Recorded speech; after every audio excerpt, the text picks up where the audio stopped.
Pues siendo sacerdote, creo que es fácil intuir que antes o después hablaremos de Jesucristo, ¿no? Con lo cual, vamos a empezar, si queréis, pidiendo a la Virgen María, que es como la maestra, ¿no?, en la relación con Jesucristo, que nos ayude para que este encuentro, en estas circunstancias tan peculiares, ¿no?, y en estas condiciones tan, pues también, tan inesperadas, ¿no?, para vosotros y para mí, pues sirva para conocer a Jesús, ¿no? Dios te salve María, llena eres de Llena eres gracia, de el Señor gracia, es el Señor es contigo. contigo. Bendita tú Bendita tú eres entre eres todas entre las todas las mujeres, mujeres, y y bendito es el bendito es el fruto de tu fruto de vientre, tu vientre, Jesús. Jesús. Santa Santa María, María, Madre de Madre de Dios, Dios, ruega ruega por por nosotros nosotros pecadores, pecadores, ahora y en la ahora y hora en de la hora nuestra de muerte. nuestra Amén. muerte. Amén. Bueno, yo las preguntas que espero, ¿no? Eso ya lo decidirá nuestro Señor en el corazón de cada uno, pero espero que con lo que voy a decir, pues alguien se revele un poco, ¿no? Y diga, oiga, esto que dices pues no es así, ¿no? O cómo se justifica pues una sentencia como la que acabas de hacer, ¿no? Y que se pueda dar, pues si el tiempo lo permite, pues al final un pequeño diálogo, no por discutir, sino por acabar de desvelar, ¿no?, pues las dos o tres ideas fundamentales que quiero compartir con vosotros esta noche en España y esta tarde en Argentina, ¿no? Agradecerle al padre Elvio pues, esta tarea que me encomendó porque claro, estos días pues, me ha obligado a sentarme y a mirar yo de frente también, ¿no?, de nuevo a esta circunstancia tan impresionante, ¿no? Fijaos que este tiempo de confinamiento, ¿no?, este tiempo de emergencia sanitaria y de confinamiento en las casas, la mayor parte de la gente, si queréis, lo primero que experimentamos dramáticamente y probablemente en muchas de vuestras familias con dolor, lo primero que experimentamos es que la realidad no depende de nosotros, ¿no? Es decir, que la realidad no la hacemos nosotros. Me refiero a la realidad en general, ¿eh?, a lo que significa la palabra realidad, ¿no? Pues a este sábado de finales de abril, a este momento de la tarde, de la noche, al rostro de tu novia o de tus padres, a lo que tengas delante, ¿no?, pues lo que se ve a través de tu ventana, ¿no? La realidad no la hacemos nosotros. Es decir, que lo primero que este tiempo nos regala es como la posibilidad de recuperar esta noticia. Y es que nuestra propia voluntad, todos y cada uno de nosotros, pues somos poseedores de una voluntad, de una cierta libertad, pues la realidad no obedece y no depende únicamente de nuestra propia voluntad, sino que hay otros factores en juego, ¿no? Tan es así que en este tiempo de confinamiento, pues sería súper interesante, ¿no?, escuchar qué tipo de pensamientos y de juicios han ido poblando vuestras cabezas, ¿no?, en estos días. Pero es verdad que un poco estamos todos a la espera, ¿no? A la espera, porque no sabemos. No sabemos cuándo va a acabar este tiempo, no lo sabemos, ¿no? Y este tiempo de espera, fijaos, ¿no?, nos ha puesto en una posición, en parte, no del todo, y es un poco lo que quiero justificar hacia el final de la charla, pero en parte este tiempo del virus y del confinamiento nos sitúa como espectadores de la realidad, ¿no? Somos espectadores, ¿no? Decía Hannah Arendt que pues toda crisis, todo impacto profundo de la realidad, y aquí la cito a ella, dice, nos obliga a volver a las preguntas, ¿no? Es un tiempo de volver a las preguntas. Seguro que en los medios de comunicación en Argentina, pues periódicos, televisiones, ¿no?, portales digitales en Internet están todos llenos de preguntas, seguro, ¿no? ¿Quién es el responsable último de esta circunstancia? ¿Cómo lo están haciendo los políticos? ¿Cuáles van a ser las consecuencias económicas? ¿Cómo? ¿No? O sea, pues preguntas, ¿no? Y luego, seguro que en el corazón de cada uno de vosotros, pues ahí ya, según el temperamento de cada uno, según pues la historia, según los recursos culturales que uno tenga, recursos espirituales que uno tenga, también es probable que haya preguntas que quizá no aparecen en los titulares de los periódicos, no aparecerán en las telenoticias, pero que son preguntas que habitan el corazón de cada uno, preguntas sobre el sentido de este tiempo, o sea, qué sentido tiene que tengamos que vivir este tiempo, cuál es el valor de la vida, ¿no?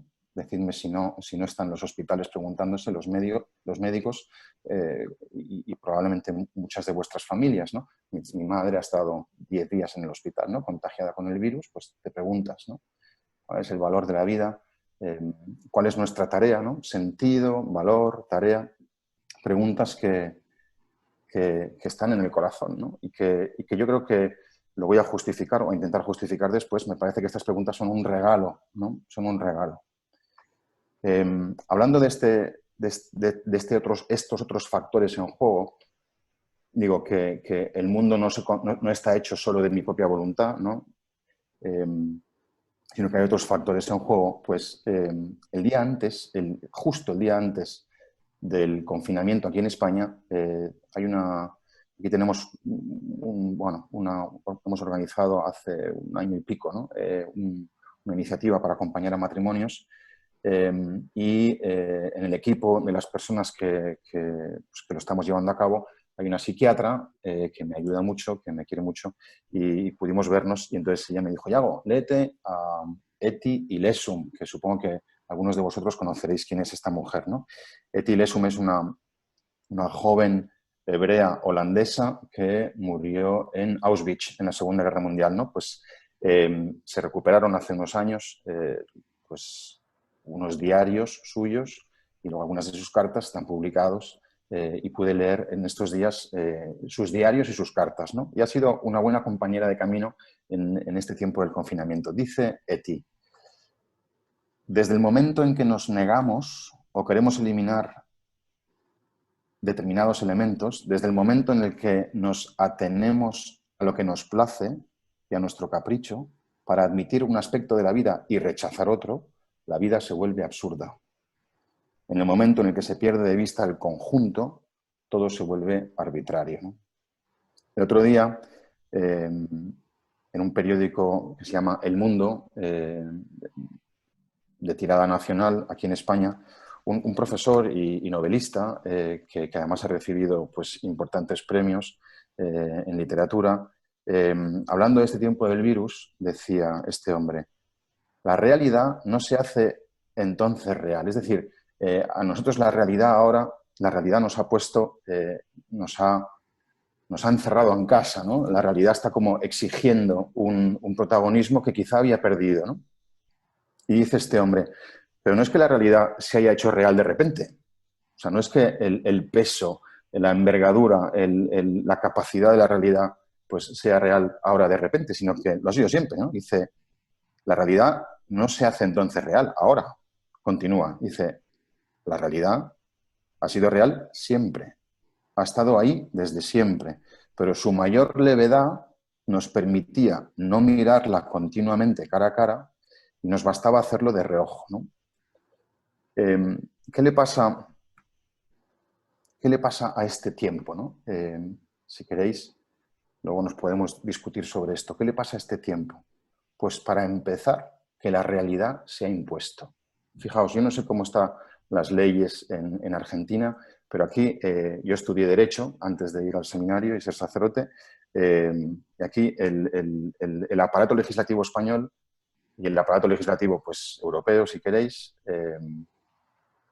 es un aparato legislativo que está ya diciéndole a la realidad qué es lo que es. Es decir, en vez de estar nosotros como atentos a la realidad para poder conocerla, somos nosotros lo que le decimos a la realidad qué es. Oye, tú eres, ¿no? Y las leyes están empezando como a abrigar esperanzas y a que en el fondo desoyen el dato de la realidad. ¿Y qué sucede? Pues el imprevisto más inesperado.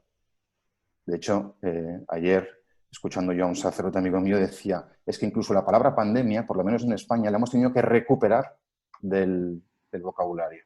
Se nos había caído del vocabulario y la hemos tenido que recuperar. ¿Por qué? Porque nadie pensaba que iba a hacer falta nunca más esta palabra, ¿no? La realidad se ha impuesto. Ya no vale con lo que nosotros le decimos a la realidad, sino que la realidad nos está callando, ¿no? No sé cómo es en Argentina, aquí estos días en España hay un silencio, ¿no? No hay coches en las calles, no hay máquinas trabajando, hay un silencio tremendo, ¿no? Un silencio que facilita el que uno, ahora lo digo metafóricamente, esté como a la escucha de la realidad, ¿no? Es decir, la realidad ha recuperado el protagonismo que quizá había perdido y nos pide ser conocida. La realidad nos está pidiendo que la interpretemos adecuadamente, ¿no? Nos pide nos pide ser acogida, algo que probablemente no estábamos haciendo. Y al no hacerlo, nosotros habíamos dejado de ser hombres, me refiero a personas humanas, ¿no? Hombre, varón o mujer, ¿no? Es decir, el virus, de algún modo, está como despejando la incógnita que a lo mejor nosotros a veces de soy Dios, ¿no? ¿Será que nosotros somos dioses? Y el virus dice, no, no, tú no eres Dios, ¿no? La realidad no es tuya. La realidad se te dona, pero no es tuya, ¿no? Quizá un poco, pues, borrachos, ¿no? De tecnología, un poco, pues, distraídos. Nosotros habíamos abandonado una postura realmente humana delante de las cosas, ¿no? Humana me refiero no a buena o mala, sino humana. Es decir, los gatos se ponen delante de la realidad a modo gatuno, ¿no? Los árboles se ponen delante de la realidad a modo de árbol. Y nosotros somos llamados a ponernos delante de la realidad con aquello que es propio y específico del ser humano, que es nuestra razón y voluntad, ¿no? Este entramado, esta trenza preciosa que es nuestra razón y nuestra voluntad. Es decir, que el virus nos ha devuelto a la silla de los humanos, ¿no? Y insisto, y yo creo que en ese sentido, pues me parece que es un bien, ¿no? Hace ya un tiempo, y seguro que en las calles pues de vuestras ciudades en Argentina pues sucede exactamente igual, que, bueno, pues por curiosidad, ¿no? Pues por conocer al ser humano, por ver cómo vivimos, ¿no? Pues me fijo en un detalle, es un detalle muy tonto, ¿eh? O sea, me fijo a veces, ¿no? Pero un detalle tonto, pero es ¿quién se atreve hoy en día? No sé si, supongo que será parecido en Argentina, quizá no es exactamente igual, ¿eh? Pero me permitís el comentario porque en España sí, por lo menos en las grandes ciudades, una ciudad como Barcelona es así, ¿no? Ya no ves a nadie en la calle que esté quieto y sin hacer nada. Ahora me intento explicar, ¿eh? O sea, alguien que esté mirando, alguien que mire al cielo, alguien que mire a un árbol, alguien que mire sin fisgonear, y sin alguien que mire a otra persona que camina por la calle. O sea, me llama la atención pues en el tren, cuando cojo el tren, o en las paradas de los autobuses, o incluso ya la gente caminando. ¿Ves como hay muy poca gente, muy poquísima gente que se atreva a estar consigo misma? Muy poca gente, ¿no? De hecho, en las películas, en los westerns, ¿no? Ahí estaban los pistoleros que eran, pues ahí uno se jugaba la vida en la velocidad en la que podía sacar su revólver. Hoy en día nosotros hemos adquirido una habilidad tipo pistolero y es la velocidad en la que sacamos nuestro teléfono móvil, ¿no? Es como hay en ese instante en el que nuestra conciencia, con ese, conciencia, por así decir, llama a la puerta del yo, en ese mismo instante, a toda velocidad, por un miedo atroz a una soledad, porque tu amigo con el que has quedado llega tarde, o porque el autobús no llega, o porque vas en el tren sin más sentado, en ese mismo instante, a toda velocidad, sacamos el teléfono móvil para escondernos en un pseudo lugar, y lo hacemos todos, también lo hago yo, para escondernos en un pseudo lugar donde volvemos a tener el control. Es decir, ha habido un instante de recuperar una posición humana delante de las cosas porque se impone un tiempo de espera o porque se impone la belleza de algo o porque se impone y enseguida atrapados dentro del móvil, ¿no? Decía un sacerdote amigo, el otro día me decía, la realidad de la que huimos a menudo, la realidad de la que huimos a menudo creyendo que así podremos respirar, pues somos incapaces de estar con nosotros mismos, ha sido esta vez inclemente. Y nos ha obligado a la mayoría de nosotros a quedarnos encerrados en casa, a pararnos. Y en este aislamiento está brotando ante nuestros ojos, quizá por primera vez, nuestra condición existencial, ¿no? Yo, luego lo discutiremos, espero, pero yo creo que el virus, y digo matizándola 25 veces, porque entiendo que el drama de la enfermedad es un drama, entiendo que las defunciones, ¿no? En España son 22.000 ya, ¿no? Personas que han fallecido. Eh, a nivel económico, a nivel de ansiedades. Entiendo que esto es más grande que tres o cuatro palabras que yo sea capaz de formular aquí, ¿eh? Pero yo creo que el virus nos está devolviendo la vida, no nos la está quitando, nos la está devolviendo. ¿Dónde la habíamos perdido, no? O sea, ¿dónde habíamos perdido la vida para que esta circunstancia pues tenga que alcanzarnos así, ¿no? Hace unos días, seguro que también lo visteis vosotros, en ese gesto precioso, precioso, impresionante, en la plaza, en la plaza de San Pedro vacía, ¿no? Esa tarde que llovía, Papa Francisco, pues que supongo que también le acompañasteis en esa oración de la tarde, el Papa decía en su meditación, la tempestad, este tiempo que vivimos, la tempestad desenmascara nuestra vulnerabilidad y deja al descubierto esas falsas y superfluas seguridades con las que habíamos construido nuestras agendas, nuestros proyectos, rutinas y prioridades.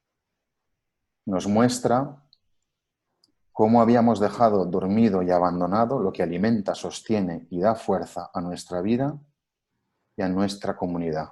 Y prosigue el Papa Francisco. La tempestad pone al descubierto todos los intentos de encajonar y olvidar lo que nutrió el alma de nuestros pueblos. Si nosotros ahora que habréis celebrado también vosotros una Semana Santa única, ¿no? Para nosotros, para mí ha sido única porque además yo he estado 3 semanas confinado en mi habitación porque estuve trabajando con enfermos y he tenido que celebrar la liturgia pascual, la liturgia del Triduo Pascual, pues solo, ¿no? Aquí en una esquina de mi habitación improvisé, de acuerdo con el obispo, un pequeño altar y aquí celebré el Triduo, ¿no? Pues si vamos a leer la pasión de Jesús, vemos que en partes iguales Jesús es un hombre que irrita y fascina a la vez, ¿no?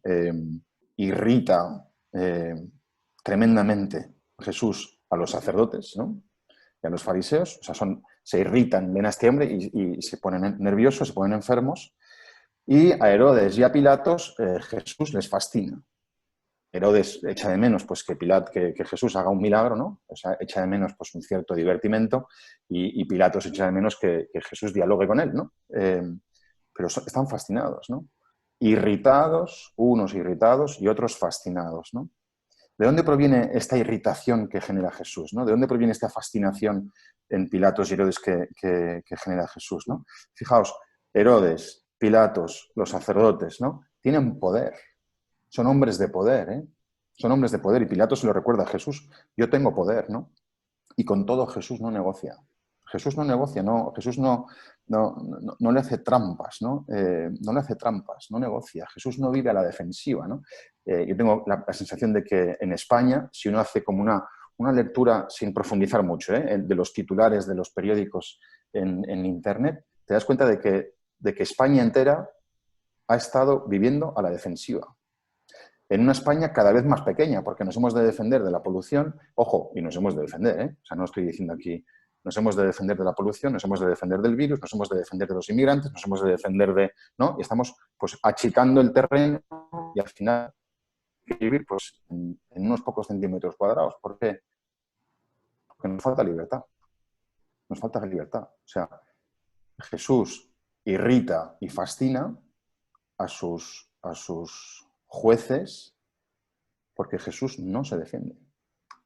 Y no porque sea un loco, ¿eh? Jesús no se defiende porque sea un demente. Jesús no se defiende porque sea imprudente. Jesús no se defiende porque es libre. Es libre. Le quitan los amigos, le quitan la reputación, lo dejan desnudo. El dolor que le infligen duele tanto que muere. Acaba muriendo. pero no le pueden quitar aquello que él más aprecia y aquello que él más valora y que es justo aquello que hace de Jesús un hombre libre, que es precisamente la relación con su Padre. Es tremendo, ¿no? Seguro que lo habéis meditado un montón de veces, como Jesús en el huerto de los olivos, la tribulación le llega hasta las venas, ¿no? Dice el Evangelio que llega a sudar sangre. Pero hay un momento en el que Jesús mira al cielo, ¿no?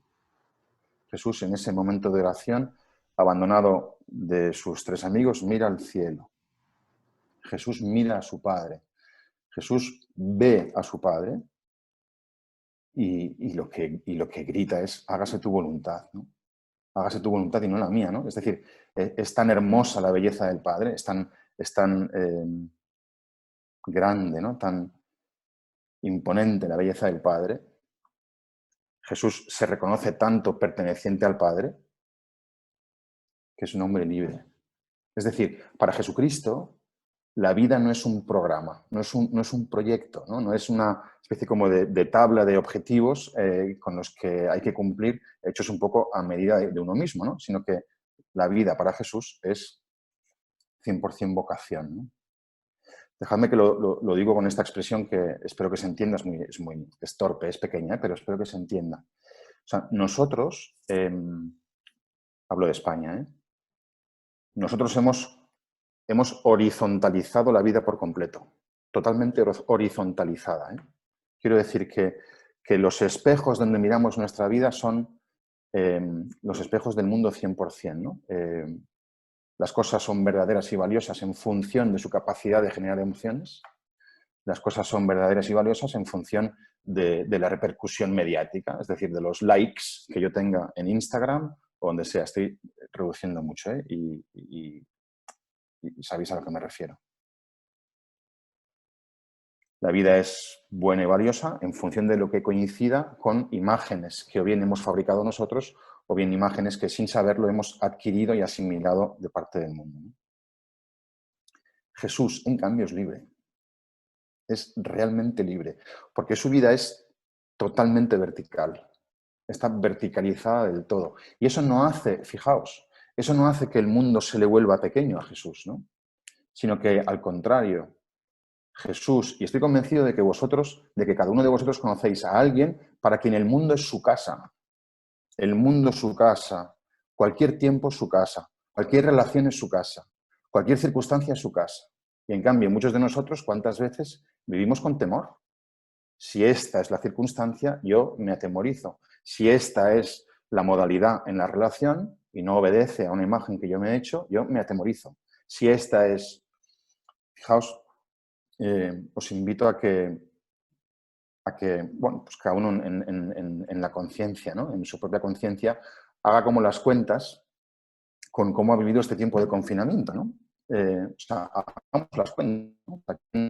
¿Qué es aquello que explicáis en vuestros WhatsApps, ¿no? ¿Qué es aquello que os decís cuando os sabéis por teléfono? ¿De qué habláis? ¿De qué cosas habláis, ¿no? ¿Cuánto está presente la queja? ¿Cuánto está presente la pretensión de distracción? ¿Cuánto está presente? Y en cambio, también estoy convencido de que todos habéis conocido gente, todos conocéis gente, para quien este momento no es una especie como de cuenta atrás, ¿no? Ya queda un día menos, sino que es gente que está viviendo. O sea, que en este instante, en estas condiciones que pues quizá no son idénticas para todos, lógicamente, ¿no? Porque hay circunstancias y circunstancias, ¿no? Pero en fin, estamos todos sometidos, ¿no? A esta circunstancia. ¿Cuántas personas conocemos que en cambio viven y que también ahora pueden decir, también aquí, también ahora, en este tiempo, yo vivo y este es mi hogar, ¿no? Cuando nosotros vivimos la realidad como con este cronómetro de cuenta atrás, ¿no? Que ahora puede estar, si queréis, ¿no? Socialmente súper justificado, y lo está, y lo está porque hay mucho en juego, insisto. Pero decidme si no es verdad que es una especie como de criterio que al final se introduce en todo, ¿no? O sea, ¿cuánto más tengo que esperar a que mi hijo se ponga las pilas, ¿no? ¿Cuánto más tengo que esperar a que esta mujer me quiera? ¿Cuánto más tengo que esperar a que mi jefe me reconozca? ¿Cuánto más tengo que esperar, ¿no? Y en el fondo vamos como posponiendo el momento en el que por fin empezaremos a vivir, ¿no? Claro, contemplamos a Jesucristo y Cristo no es así. Cristo vive. Cristo está en su casa. Está en su casa delante de Pilato. Está en su casa delante de Herodes. Está en su casa con todo el dolor, ¿eh? Está en su casa en el Calvario, ¿no? Cristo vive en su casa. Podemos decir nosotros que somos así de libres, ¿no? Quiero leer otra cita de esta joven hebrea, Eti Ilesum. Y tened en cuenta que es una mujer que vive en una Holanda que está sometida ya a Hitler. Los judíos están siendo realmente atropellados, ¿no? Humillados, que no pueden utilizar los medios de comunicación, tienen que ir vestidos, ¿no? y señalándose como judíos en las calles. Ella ya ha estado dentro y fuera del primer campo de concentración, a donde ella va libremente, para que no tenga que ir otro en su lugar. Y luego morirá, como digo, en Auschwitz, ¿no? Es una mujer que tiene un recorrido de conversión hacia Jesucristo peculiar, muy interesante. De hecho, el mismo Benedicto XVI, en su penúltima catequesis, justo antes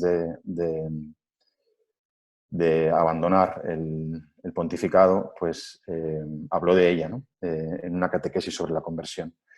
Dice Eti Ilesum: una y otra vez surge en mí como una pequeña y cálida ola, incluso después de los momentos más difíciles, la sensación de que la vida es hermosa. Fijaos, si uno lee su diario, y yo creo que es una lectura que puede ayudar a muchos, la lectura del diario de Eti Ilesum, veréis que incluso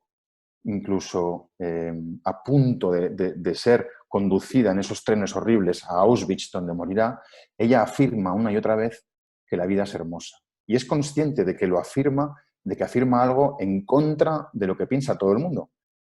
Pero no puede menos que hasta incluso registrarlo por escrito, ¿no? Es que la vida es hermosa, ¿no? Sigue diciendo: es un sentimiento inexplicable. Tampoco tiene apoyo alguno en la realidad en la que vivimos ahora. Pero ¿no es cierto que hay también otras realidades, además de aquellas que uno lee en los periódicos y de las que efectivas conversaciones de la gente enfurecida? Existe también la realidad de ese pequeño ciclamen rosa y la del gran horizonte, que siempre se puede contemplar de nuevo, más allá del ruido y la confusión de estos tiempos. Un ciclamen rosa, una flor súper bonita, un ciclamen rosa y el horizonte. Horizonte que se puede contemplar más allá del ruido y de la confusión de estos tiempos, ¿no? Fijaos, por lo menos en España, el confinamiento a nosotros nos ha distanciado de las cosas, ¿no? Porque al estar encerrados en nuestras casas, pues estamos como distantes, ¿no? De nuestros amigos, distantes de los lugares de trabajo, distantes, pues, de los lugares que solíamos visitar o que son, pues, propios de la historia y de la biografía de cada uno, ¿no? Imagino, pues, que para muchos de vosotros, pues, lejos ahora del campus en la universidad o del restaurante donde hacen ese plato rico, ¿no? Pues distantes, ¿no? Estamos distantes de las cosas. Pero esa distancia quizá puede favorecer el que las conozcamos de nuevo. Voy un instante al diálogo entre Dios y Adán y Eva en el paraíso. Cuando Dios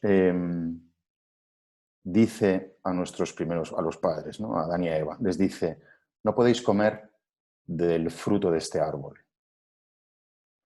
Fijaos que de todo el paraíso es todo para ellos, todo es para ellos, todo es para ellos, todo. Pero este árbol, imaginamos que es un árbol, pues, más o menos robusto y bonito, ¿no? Pero un árbol, fijaos, ¿no? En el conjunto de la creación, un árbol, ¿no? En este punto de este árbol no podéis comer. No les dice Dios: no podéis contemplarlo. No les dice Dios: no lo podéis conocer, no lo podéis mirar, no lo podéis observar, ¿no? No podéis fijaros en los detalles de su corteza, no podéis fijaros en su colorido, ¿no? o en el aspecto de... No dice eso nuestro Señor. Dice: no lo podéis comer. Todo lo demás es impresionante. ¿Por qué? Porque es como si nuestro Señor hubiese un punto en la creación que es ese árbol donde nuestro Señor quiere mantener la distancia que es necesaria para poder conocer verdaderamente el fruto del árbol, ¿no? Fijaos, digo esto porque ahora que estamos todos como distantes, ¿no?, de las personas y de los lugares de nuestra vida, esa distancia puede permitir, quizá como nunca antes, que nosotros conozcamos auténticamente quién es esta persona amiga, ¿no? O qué es el tiempo, cuál es el valor, ¿no? Estas preguntas que hablaba al inicio. ¿Cuál es el valor? ¿Cuál es el sentido? ¿Cuál es...? O sea, la realidad, cuando nos sienta en esta silla de los humanos, en el fondo nos está diciendo, conóceme. O sea, ¿qué ocasión es esta? Con todo el drama, ¿eh? Pero ¿qué ocasión es esta para que nosotros podamos hacer el trabajo al que invitó nuestro Señor a Adán y a Eva cuando plantó ese árbol en el jardín del Edén, ¿no? Voy a poneros un ejemplo que es muy sencillo, ¿eh? Y quizá alguno lo conoce, ¿eh? Pero lo pusieron conmigo hace unos años y se me quedó grabado y me parece que es muy explicativo, ¿no? O sea, si nosotros naciésemos hoy, ¿no? Yo tengo 46 años, ¿no? Si yo nací hoy con 46 años, ¿no?, y con la capacidad que tengo de leer las cosas, ¿no?, con la capacidad que tengo de ver, ¿no?, con la capacidad que tengo a los 46, pues de apreciar, ¿no?, cada uno la suya. Si yo naciese hoy a los 46 años y con estos ojos, pues yo imagino que estaría en silencio. Y cada uno de nosotros, si naciésemos hoy, con la edad que tenemos y con los ojos que tenemos y con el desarrollo intelectual pues, que tenemos en este momento de nuestra vida, muy probablemente, al abrir los ojos por primera vez, quedaríamos en silencio, maravillados, ¿no? Maravillados por el color de las nubes, ¿no? Maravillados por la forma de las nubes, ¿no? Maravillados por las diferencias entre unas nubes y otras, ¿no? Luego nos sorprendería el cantar de un pájaro, ¿no?, o el moverse de un perro, o la sonrisa de un niño, o la belleza de una mujer, ¿no? Estaríamos en silencio, absolutamente estupefactos, ¿no?, llenos de estupor, llenos de maravilla. ¿Por qué? Porque sabríamos que esa belleza, que esa realidad, que esa realidad interesantísima no es nuestra, es un don. Sabríamos que es un don. Ejemplo, pensemos en una joven enamorada, una chica, no lo sé, la podemos imaginar de 23 años que después de trabajar durante todo el día día que sea, ¿no?, un martes, llega por fin a su casa de vuelta, ella vive con sus padres y su madre le abre la puerta y le sonríe y le dice, tienes una sorpresa en la habitación. Y esta muchacha entra en su habitación y se encuentra en la habitación un enorme ramo de rosas rojas, carnosas y súper bonitas, ¿no? Claro, esta mujer, que está enamorada de su novio, cuando ve las flores, en lo que piensa es en su novio.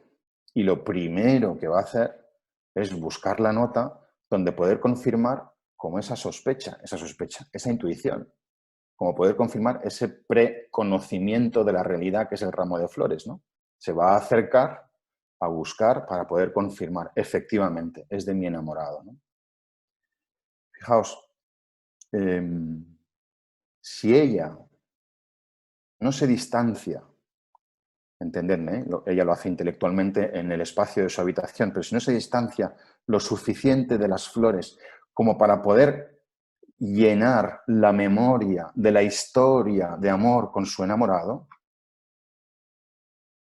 se pierde la auténtica belleza del ramo, que es un signo de amor del joven enamorado.